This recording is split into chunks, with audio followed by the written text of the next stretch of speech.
Before we just start our geopolitical discussion, would like to just acknowledge that this webinar is brought to you by the Academy Vets ETF, a veteran impact ETF focused on providing market-based returns while investing in mortgage-backed and asset-backed securities that support veterans. Vets, with a Z, invests in residential mortgage loans to active duty service members and veterans, as well as loans to veterans-owned small businesses. To learn more, please visit academyetfs.com or contact your broker. The Academy Vets ETF is offered by Academy Asset Management, the asset management affiliate of Academy Securities, a registered broker-dealer. Very excited to be joined today by three of our brilliant advisors here at Academy Securities. We have General Maston Robinson, General Spider Marks, who is our head of geopolitical strategy, and Peter Chur, our head of macro strategy at Academy Securities. We wanted to come to you all today just to provide a sort of broad update of the global events that have been driving volatility over the last few years. No shortage of topics to discuss, but we're really going to remain focused on the Middle East, Eastern Europe, and of course, some of our strategic concerns that have been running themes for the last few years. So to kick us off, General Marks, want to give the floor first to you. Can you give us a quick update on how you see the conflict in the Middle East with a focus on the war in Gaza? Yeah, well, thank you, Rachel, and thanks everybody for joining us. Clearly top of mind is how does this war between Hamas and Israel resolve itself? I don't think we're looking at an emphatic and a very discernible end state. Nobody's going to walk away from this with a W in the check box in the win column. Truly, this is an effort that has a very, very long horizon. And I think when it occurred on the 7th of October, we all thought this might be a pretty quick engagement, that Israel would do what it went to do, destroy a bunch of stuff in Gaza, and then depart. Clearly not the case. The end state on this, really, as I said, is going to have multiple stages. It's going to take quite some time. Clearly, a ceasefire is an essential step. What that looks like, and both the Israelis and Hamas and other parties are now gathering in Cairo to try to hash out what that looks like. And I think there probably will be some steps to that, albeit continuing will be military operations as the IDF continues to clear out pockets of resistance. Look, Hamas has been in Gaza for years. They have this infrastructure that's incredibly robust. It's been reduced significantly, but certainly not totally, by the IDF, and the IDF is going to continue to do that over the course of time. In other words, there will be casualties on both sides. There will be damage that will continue against the Palestinian people that ill-advisedly wrapped themselves in the control of Hamas many years ago. So this is going to continue for quite some time, and in fact, there is tremendous pressure from the Palestinian people as well as Hamas itself, going up to Sinwar Yahya saying, "We've got to stop this.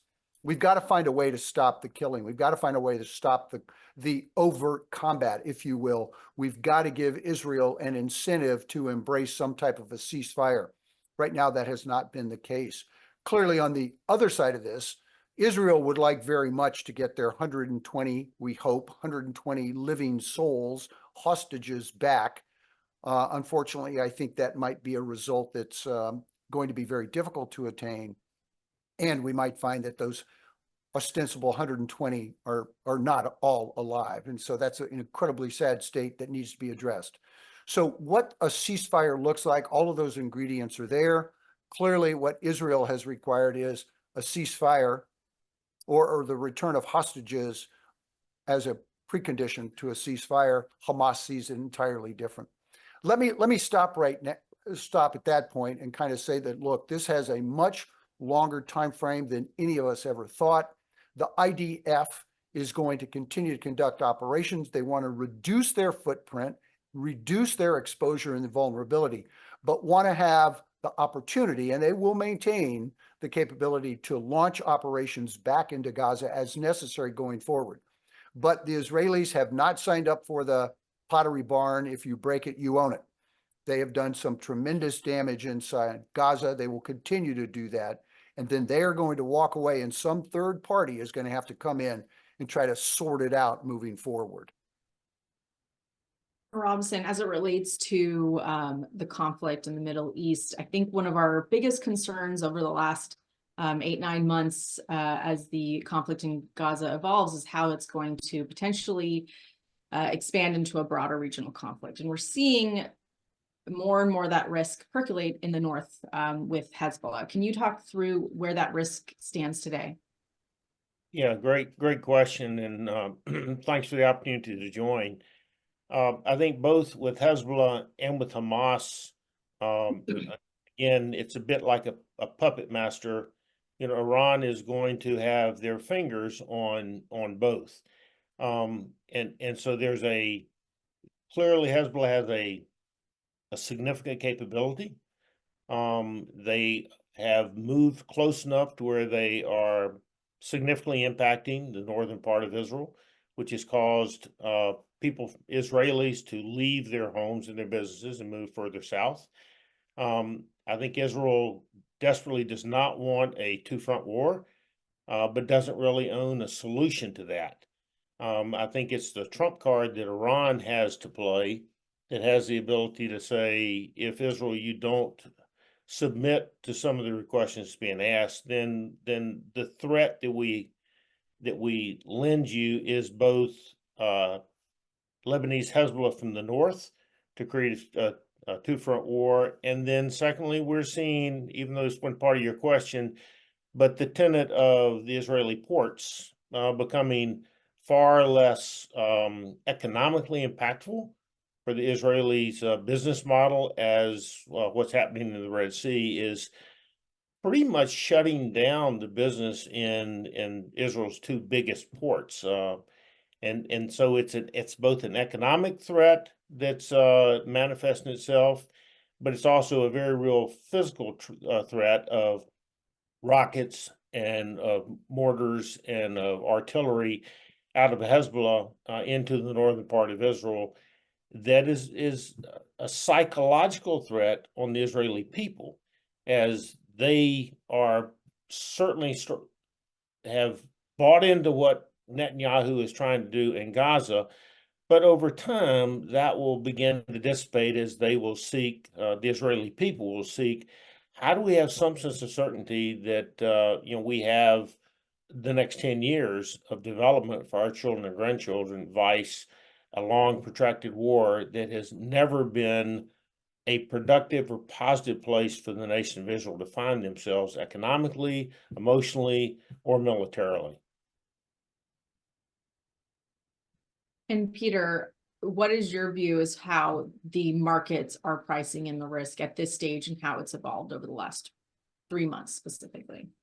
Yeah, I think people are generally kind of accepting that this is a status quo. There's very little risk of serious escalation or expansion being priced in.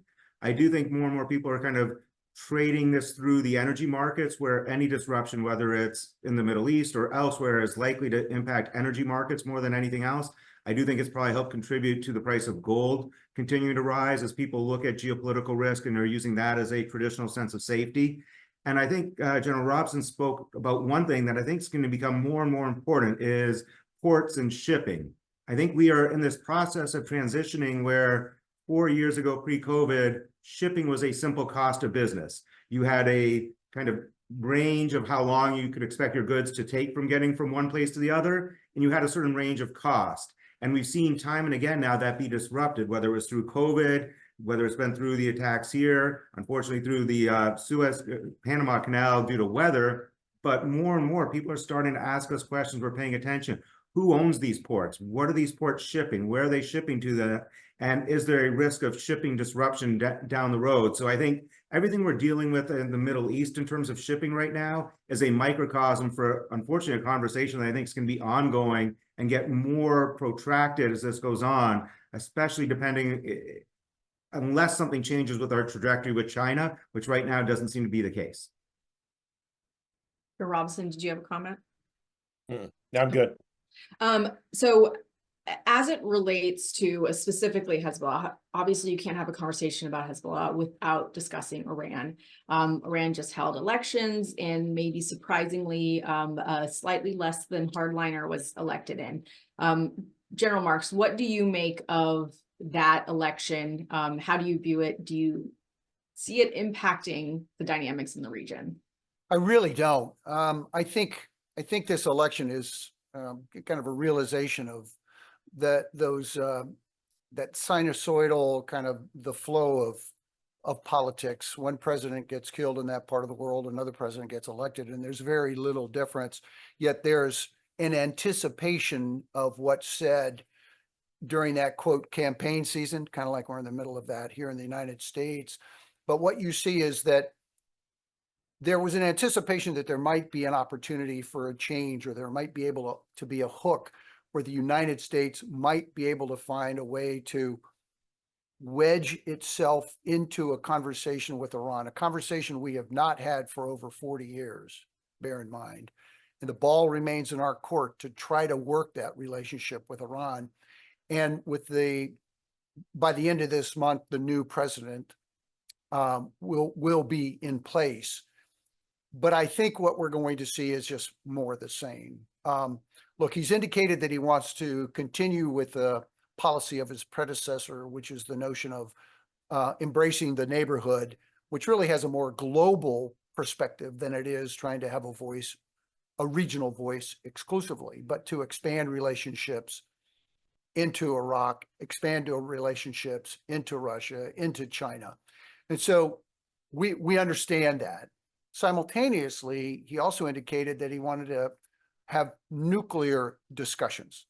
All along, we look at the development and the enrichment of uranium, we see what's going on in Iran, yet at the same time, we are not completely certain whether Iran's mullahs want to be able to enter into the militarization of nuclear capability. Clearly, they want to advance that. Clearly, they want to be in a position of leverage. But still, it's not clear. And in my mind, we have to connect those dots and go to the conclusion, which is, yes, they're going to militarize the nuclear capability. But we don't know that. We don't see that in terms of what we hear from and read about the ruling parties in Iran. So it's not an inevitability, but also we're concerned that we might suddenly get it wrong. Hey, look, I spent my life in the intel world, and there was a lot we did not get right. And so when you look at those intel assessments of where we think Iran is relative to the production of or enrichment of uranium, therefore the development of a militarization of that nuclear capability, we often get that wrong. We have to assume that they are on the cusp of that, or could be on the cusp of that very, very quickly. So I don't think that this portends a significant shift at all. I think it's going to be more the same. Therefore, we need to be very cautious, but we have to be able to find ways to increase some type of influence, or if not influence, then minimally a voice that we have, where we can have some type of engagement with Iran that is not exclusively through a third party.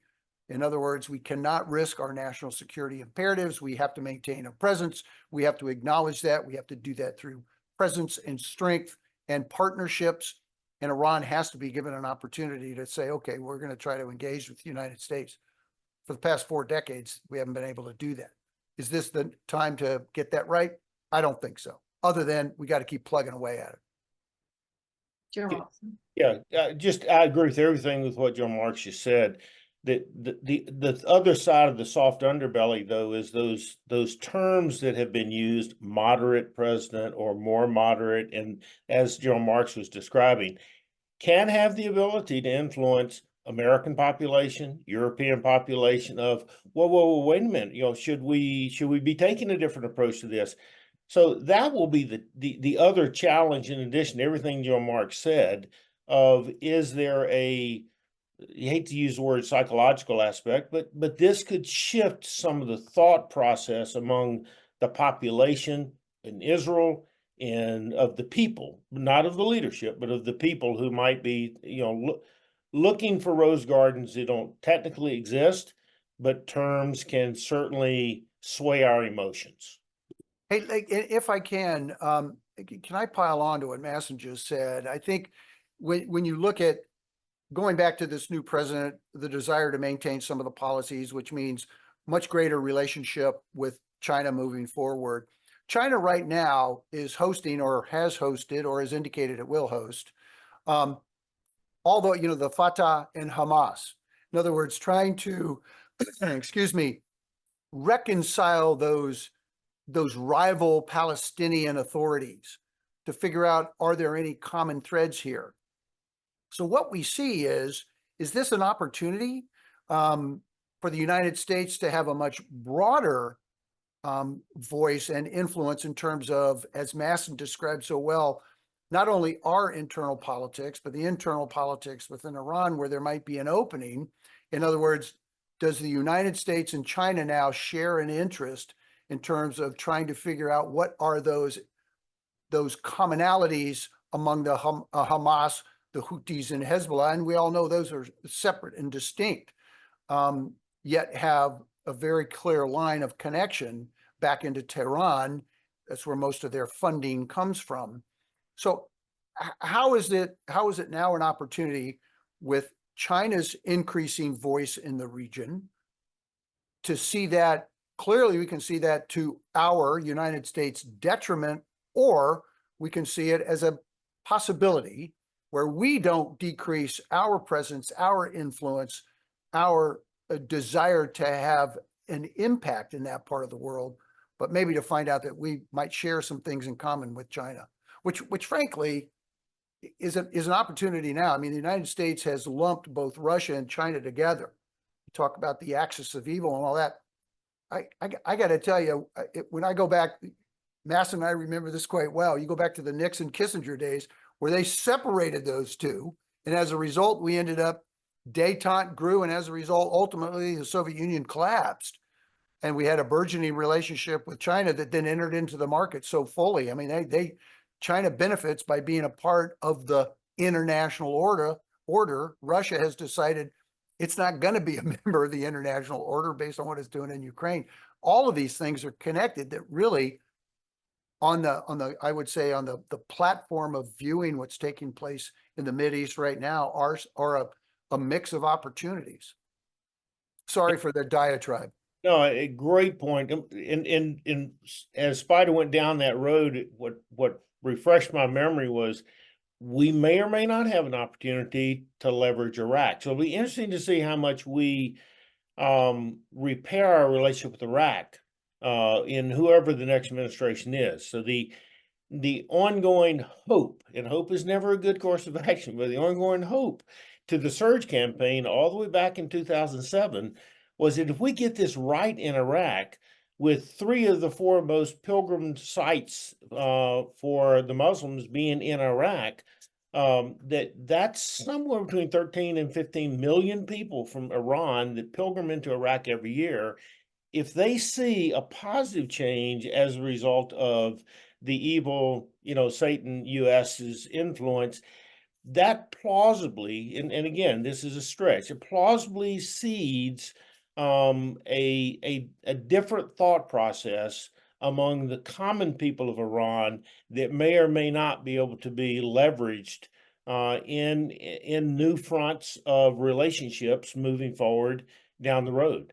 It's a bit of a stretch because we're now almost a decade out from the surge campaign, and it hasn't really manifested itself. But it's still a plausible possibility of influence that could manifest itself. Yep. Peter, I want to bring you in, but can I just ask one question on what General Robinson said, just because I'm not sure it's top of the news for a lot of the audience. Can you give us just like a 1-minute rundown of what the state of the security dynamic and what influence is like in Iraq today?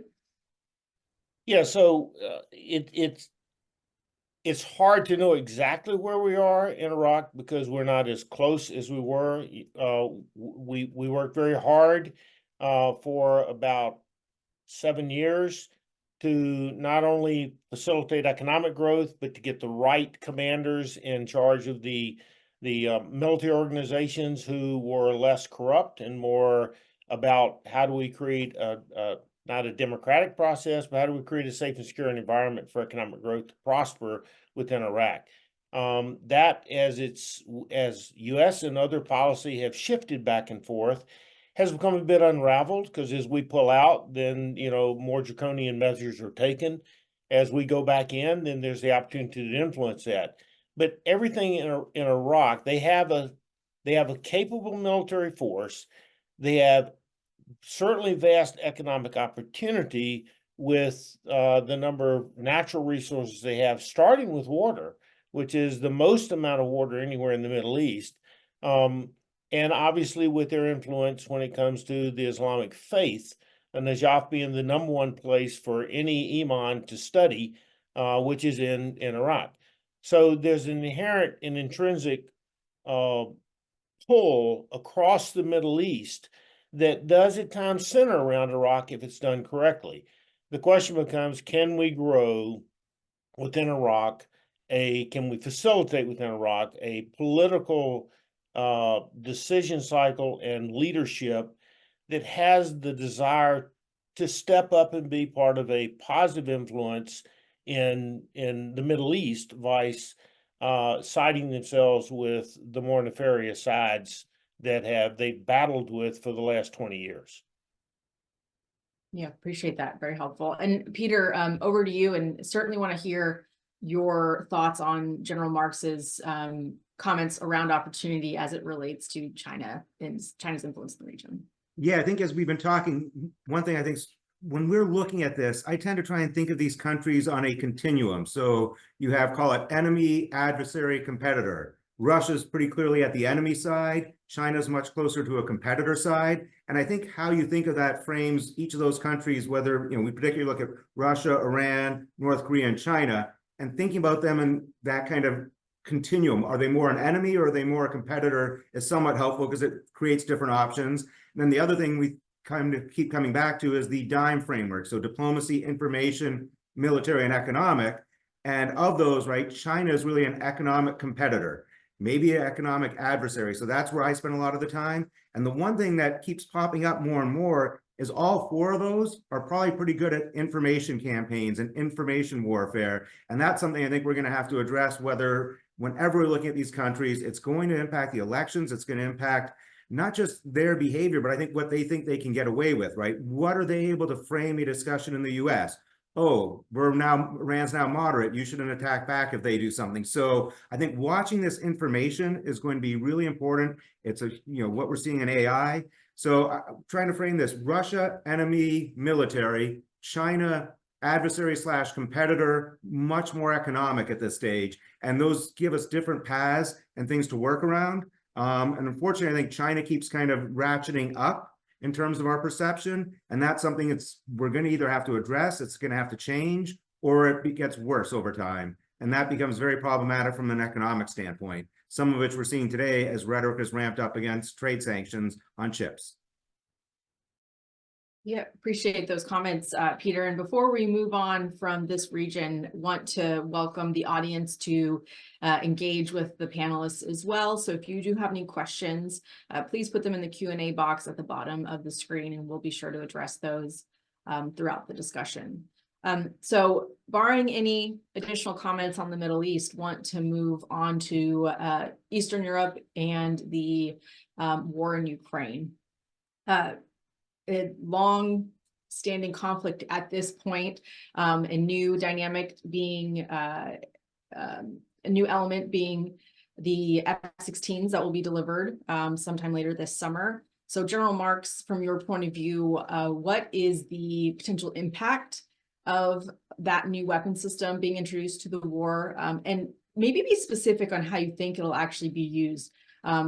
Lots of questions around, why hasn't aircraft been used much by the Russians, and how will it impact the battlefield disposition? Thanks, Rachel. Let's start with this. The Russian offensive in Kharkiv is falling on its face. The Ukrainians have demonstrated again to be incredibly resilient, amazingly creative in terms of their desire to make it that much more difficult for Russia. Clearly, what Putin wants to achieve is a buffer zone, and the northeastern portion of that would be anchored in Kharkiv, and then it would run down to Crimea. That might be, and he has stated that that's his objective, that could be, in the near term 5 years, maybe, the statement of his strategic objective. He hasn't said that, but he's indicated he wants a buffer zone. He's trying to achieve that. And thank goodness the Ukrainians have done a magnificent job making it that much more difficult.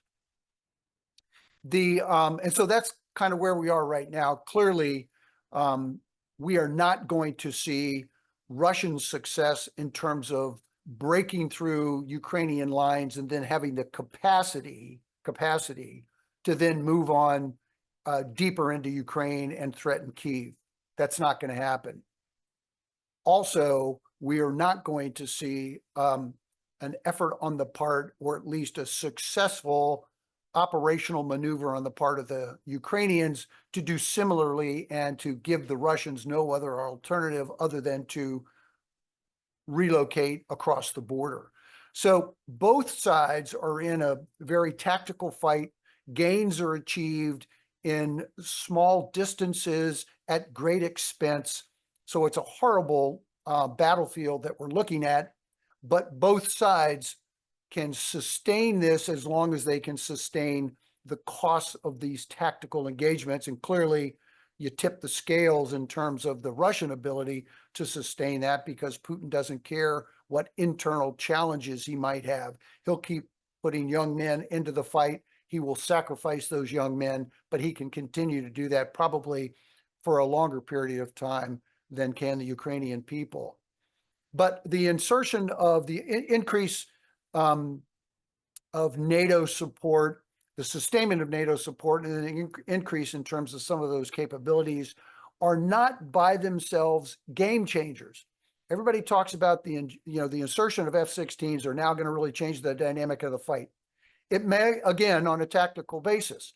But what the Ukrainians have to be able to figure out is, how do you use that capability in concert with ground capacity, in concert with intelligence and logistics, medical support, sustainability, deep targeting strikes, etc. How can you continue to disrupt the Russian ability to inject forces into the fight?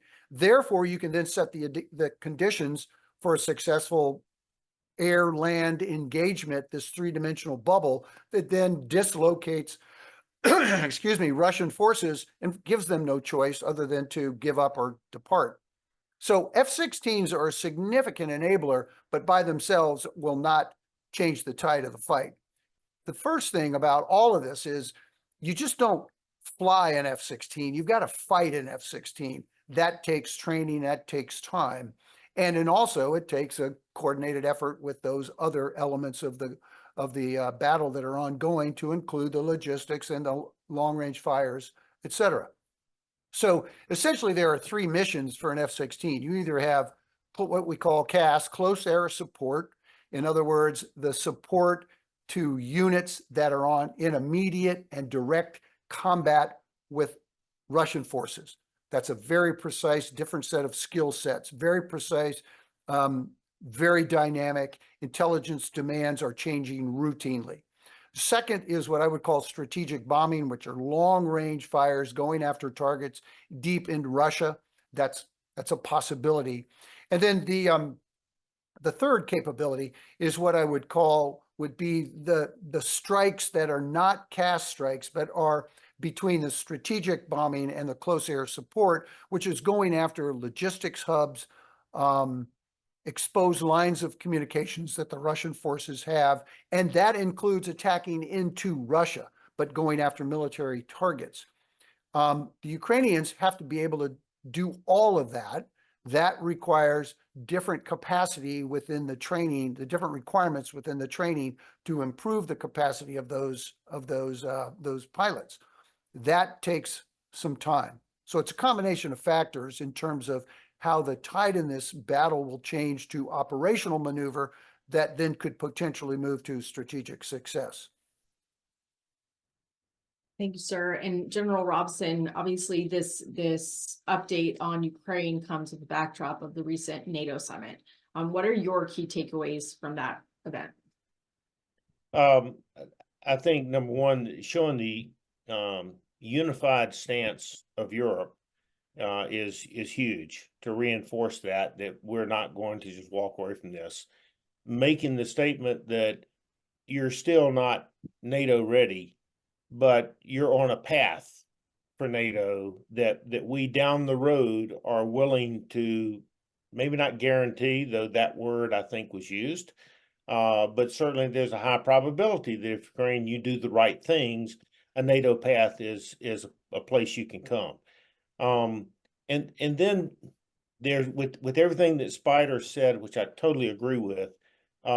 There's the subjective that has the emotional influence, such as an F-16, capabilities, even though they may not be able to maximize them, still you can use that as as emotional, psychological.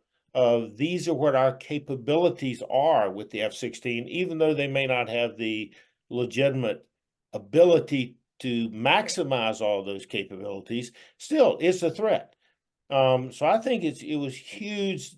It was great timing that the NATO summit came when it came, is fortuitously, maybe not intentionally linked, but it is going to be somewhat linked with the announcement of the F-16s.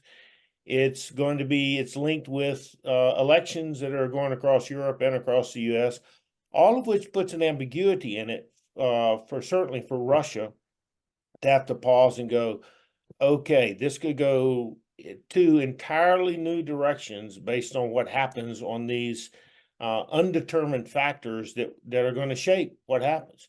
You still, in spite of that, I think I'm right, that somewhere, broad figures, somewhere between 500,000 Russia force and 300,000 Ukraine forces, which is, as Spider was saying, the huge advantage of being in the defense. Because in the defense, there's typically a 3-to-1 ratio that you gain. And with the sophisticated minefield integration that's been put into it, that really creates a lot of problems. The other thing I would add to what Spider was saying was the F-16 certainly gives a reach, both with radar and with seeing things that are happening. That doesn't necessarily have to be where they're striking things and where they're flying combat missions. The mere fact that they're up gives them a much longer range of seeing what's coming at Ukraine. That then there are many other sophisticated ways to try to interdict and interject that into it. So it's an added layer in that early warning capability. Even if that's all it gives them, that's a pretty big addition to what they're doing with the low-flying satellite systems that they've integrated in, the Musk-type satellite systems that give them that same type capacity. So I think if I'm Russia, I see a much more vocalized, unified front out of Ukraine and what supports Ukraine than I maybe saw 6 months ago, where there were the potential with elections of going to the right or to the left. There were some pretty strong statements that came out of the summit that I think are an advantage to Ukraine moving forward over the course of the next year.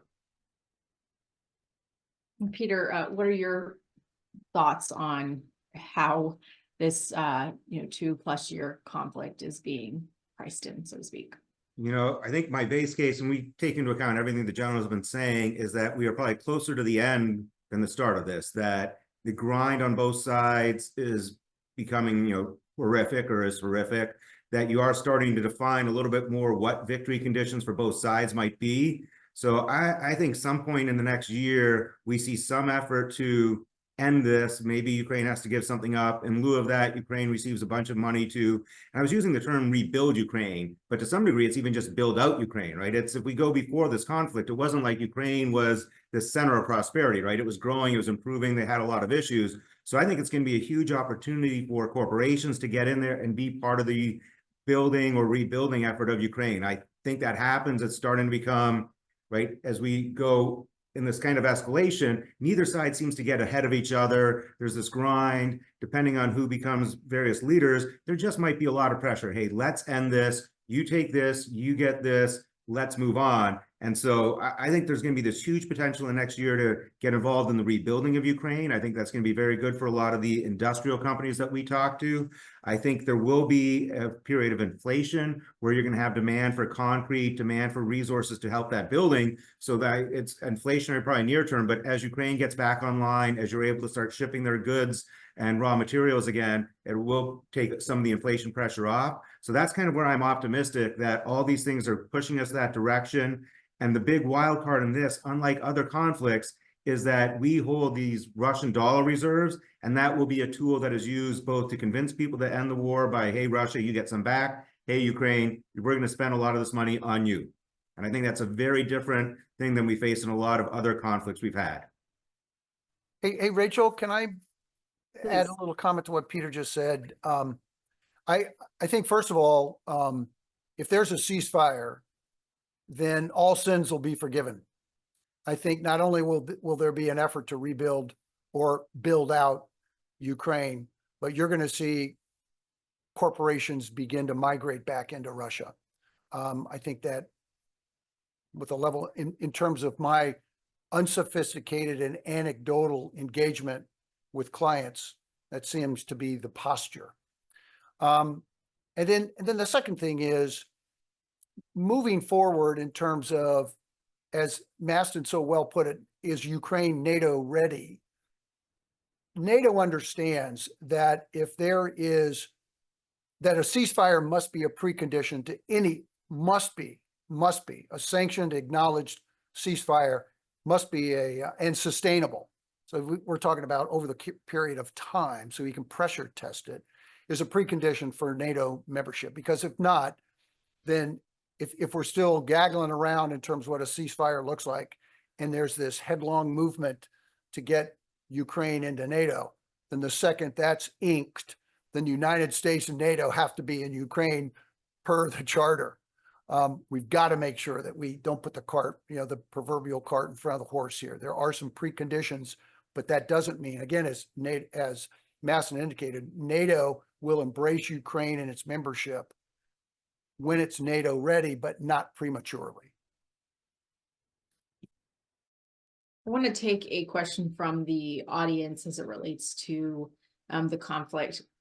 I think that with an understandable interest in ending this conflict, ending the war, maybe the discussion around Putin and his intentions and the risk that is inherent with a leader like Putin invading a neighbor, that is not at the forefront of the discussion as often. Very recently, him and his government made threats against Western Europe, given some of the movement of U.S. weapons into Western Europe. So questions on how we view, Putin's going to be there. He's going to be there for the long haul. He's going to always need to be considered while he's in power. So how do you view engaging and negotiating with Putin at this juncture?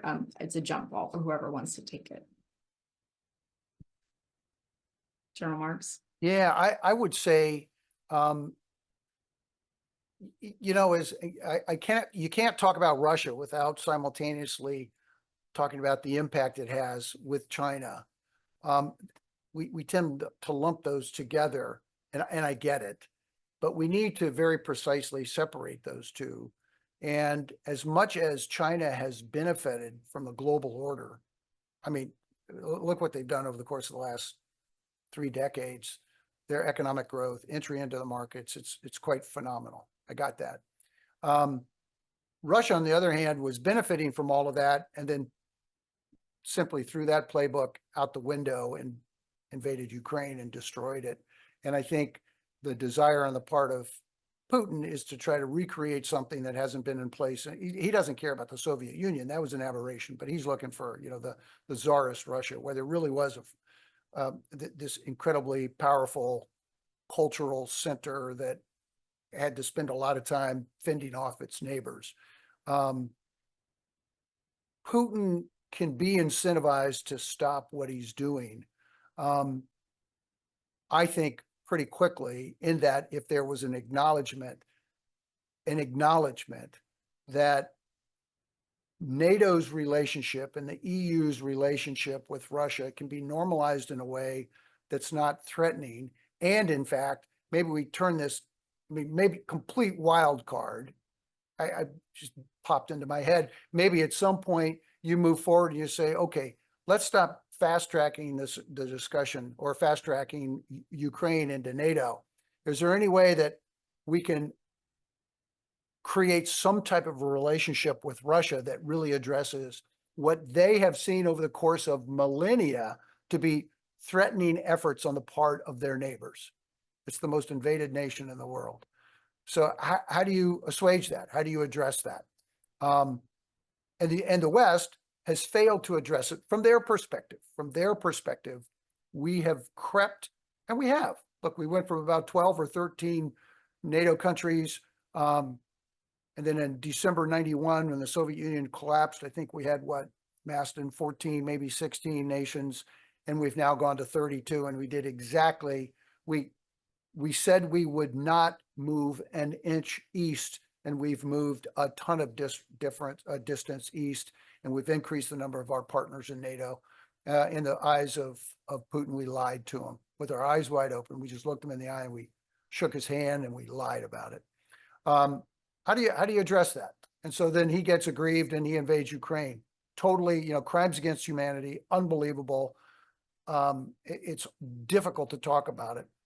How do you dial down that and make it worth his while? And I think you can do that, as Peter has described. You can do it economically and diplomatically. How do you do it? But you don't reduce your military capacity in case you get all of that other stuff wrong. And I would add to what Spider's saying that even if we got all that right, it'll be fascinating to see, are we willing to deal with Russia purely and simply based on NATO and Ukraine, or can we afford to allow Russia's aggressive behavior in Africa to continue to do, or will we lump that into an overarching policy of, okay, Russia, this is what we'll do, but kid need to stop, the coups. When you look at 15 coups since 2020, and most of them, with either Russia or Al Qaeda. When I say Al Qaeda, there's really an underbelly there of Russian help in many of those coups that are occurring. So it's a history that began in 2008 when they went into Georgia, and then they went to Chechnya, and then they went to Crimea, and they've certainly been over the last decade plus actively aggressive in Africa. And that is a huge diplomatic challenge to try to wrap your head around, because for the long-term future, Africa may be as important to world economy and to us as, Ukraine and the eastern edge of NATO is to us. So this is not an easy solution by any stretch, as Spider laid out. It's a very complicated thing that will likely require the ability for other influencers like China and so forth to be willing to come in as partners on this, which makes it very challenging. And I would finish up by the statement that Spider talked, going back in history and saying, technically, rearview mirror being 2020, we the world lied to Russia, and that's our problem. We are a constitution-based democratic republic that can change our policy and our perspective every 4 years. And so it makes it really, really difficult to have a consistent message going out there. And please don't misunderstand me. There's no better option in the world that I've seen, but it comes with that messiness of inherent ability to have a consistent message that you're trying to influence both friends and foes. Mastin, what you said is absolutely spot on. The only reason we care about Africa, let's be frank, is because they're resource rich. A bunch of coups, maybe we go, no big deal, sucks to be you, but it sucks to be us if we don't have access to the lithium and magnesium, et cetera, and the cobalt. And as Peter has described, are we prepared to engage in blood cobalt? Like we chose not to engage in blood diamonds. not to our detriment. We made a wise decision, but those PMCs, those paramilitary corporations at the behest of nations like Russia are making it incredibly difficult. But the only reason we care about it is that we may be, the door may shut on our access to that capacity, and we have to have that. So it's the it's the triangulation. A relationship with Russia is not completely isolated in bilateral kind of discussions, the EU or NATO and Russia.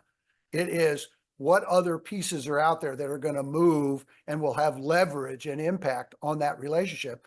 And it's, hey guys, cut down on some of your nonsense in Africa. That's right. And in particular, when you consider rare metals that predominantly are in Russia and China that we don't have access to, that are key to most of our military development for the future, they are in Africa, and the ability to give that up as well starts necking down the global opportunity to fill that gap that we desperately need to move forward.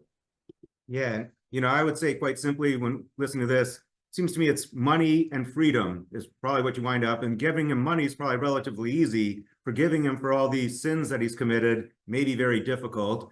And I think it's great though that we bring up Africa. We haven't, I don't think, mentioned India yet on this call, but that's been a favorite of ours. And people often ask, geopolitical, and it seems we wound up getting dragged into these conflicts, some of these issues that are, historic by anything and clearly what are going on. But what is the future? It's India, right? India's now surpassed China in terms of population, its growth. It's both a huge potential, industrial hub for the world. But I think unlike that, a lot of people also see it as a potential selling hub, right? Where not only can you build things there, but they actually may have a market that you can go to. And beyond that, every bit of demographic shows that one, not only does Africa have a lot of the resources that are going to be super crucial to the world going forward, the population growth there is very rapid. There is that potential for them to become huge. There's a lot of problems. There's a lot of, starvation. There's issues throughout Africa. And I feel like it's a great point that you guys are discussing, because we're going to have to turn our attention to these regions. And we've kind of been pulling our flag out, and it feels like we're getting more and more inward looking. We're looking less at the world, and we've got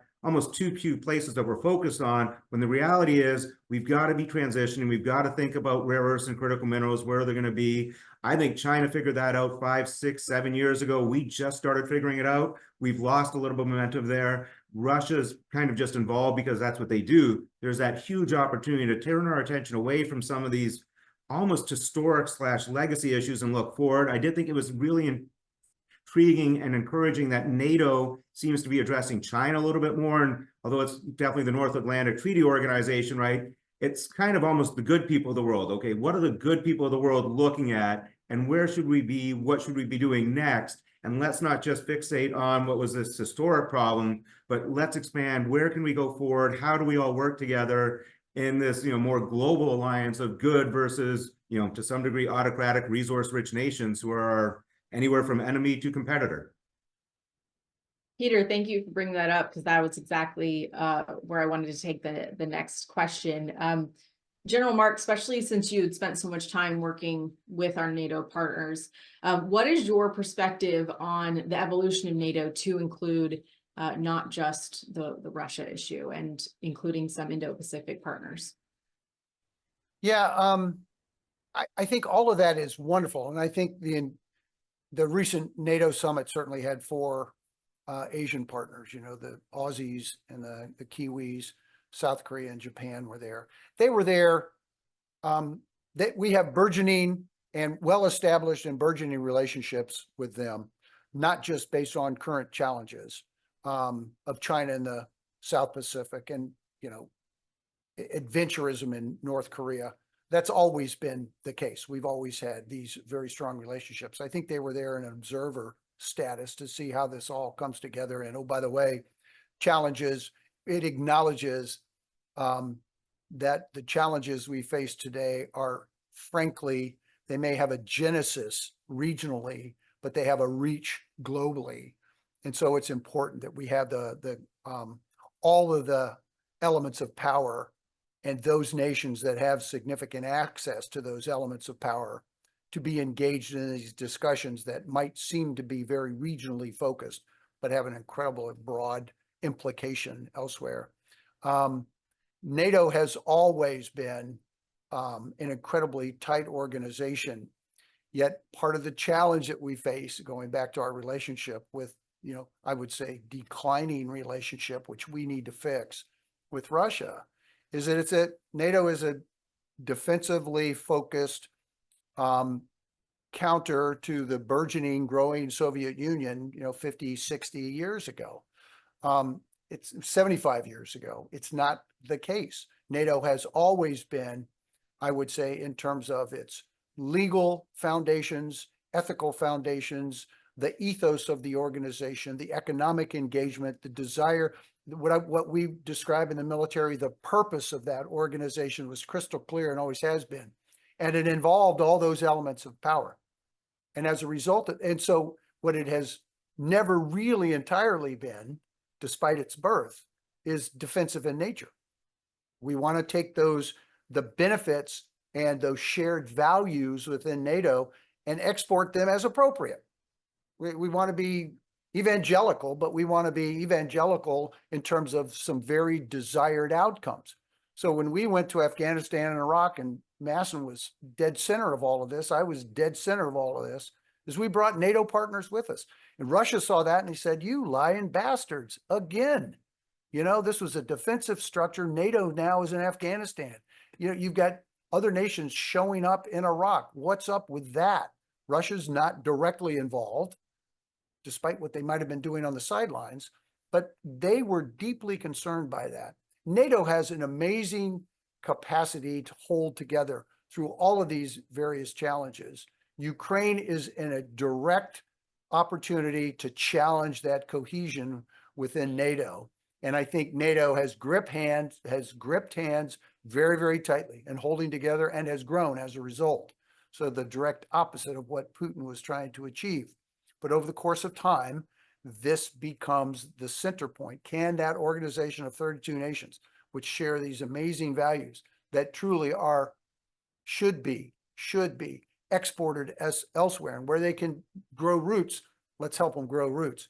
But there has to be a requirement, a desire on the receiving end that this is how NATO needs to engage. So I see NATO has a very strong, obviously a regional focus, but has a much greater global impact. Said. In the last moments that we have on this call, I want to answer a few more questions from the audience. General Robinson, taking it back to the discussion around Iraq, given some of the challenges presented with climate change and what you mentioned about Iraq's advantage with water resources, do you see any potential future conflict around water access, especially as it relates to Syria and Turkey? There's always risk of conflict for resources, no doubt about it. I think the positive is we probably have a stronger unanimity across the Middle East today that seems to be more agnostic and less narrowly focused than we've had in my lifetime. So that bodes positively to the ability for us to be able to expand that. So I think there's huge opportunity here for the Middle East to do more than just oil, particularly Iraq to do more than just oil, because there's no doubt that the next 30 years, if you read the projections, water will become probably the most demanded and commodity that has the least amount of resource. A lot of that is due to the underground water reservoirs that are being used probably unwisely for developing things that have a short-term economic benefit, but do not have long-term economic benefits, but jeopardize or really eradicates your underground water supply purely and simply on trying to make a buck over the next 10 years. So I think there's huge advantage for Iraq to be influential in that, broader than even just the Middle East, but the greater Middle East, and even down into, by that I mean all the way down to the Sinai Peninsula, into Yemen, and but because a lot of those countries don't have, are short on water now, will be even shorter on water 10, 15 years now. Peter, I want to give you the final word as it relates to questions. your thoughts on the impact on, especially the conflicts in the Middle East and in Ukraine, their impact on oil over the next 12 months. Yeah, I think we're at risk of supply shocks. So I think there'll be a steady premium to oil. It'll ebb and flow, but I think, WTI below 80 looks attractive, maybe above 85, 90, be a bit careful. But I think if you're a producer of goods and you require oil, I would have bigger stockpiles than I might otherwise have. Because I think when I look at the geopolitical landscape, I would expect some sort of event that causes a 1 to 2, 3 month sort of disruption of flows, makes it more difficult. I don't think it'll be permanent. We have the ability domestically to ratchet up production, in a reasonably short period of time. So I'm looking for kind of bottlenecks and choke points where an event happens somewhere and you get a disruption and supply shock. And I think what we've seen time again is the bad actors in the world are able to act faster to those sorts of supply shocks. They bribe, they do whatever's necessary to get their supply. So I would recommend, I think, having long positions if you're a financial institution or asset manager. I like energy. There's a bunch of other trends that I think have been pushing towards energy. And if you're, anyone producing goods, I would look to have slightly bigger stockpiles than I would otherwise of some of the most necessary commodities coming into this, because that to me is the risk, a slight shock that changes things at least for a 2 to 4 month period. Peter, are you telling us to be preppers? I guess I've gone down that path. Though it's very hard. I can't convince town to let me build an oil storage tank. Solar panels, yes. Oil storage tank, no. But it is fascinating to pile on Peter's comments, which I agree with. One of our greatest assets in being able to facilitate world trade is keeping those key shipping lanes open. And as we have a unfortunate decline in our shipping that provides that type of security architecture, between now and 27, we're actually losing more ships, not gaining more ships. And so watching those key shipping lanes, if you consider what's happened in the El Bab el Strait and in the Suez Canal and in the Red Sea, if you added to that a disruption of the Panama Canal or the Straits of Malacca, it would be pretty dramatic, the economic impact that those would have as it ratcheted up the time it took to move things. It wouldn't mean you couldn't move things. It would mean that it would triple the effects that we're feeling right now in regard to the inflation costs based on the added number of months that it takes to move things, and that added fuel cost and added time cost and the ability to keep things on the shelves. Well, gentlemen, I think that will make our discussion for today. To the audience, thank you for taking some time out of your very busy schedules to join us for this discussion. If your questions were not answered on this call, we will follow up. And as always, if you have any questions, you can reach out to your direct contact at Academy Securities or at info@academysecurities.com. We look forward to our next webinar, and have a wonderful rest of the week and a great day.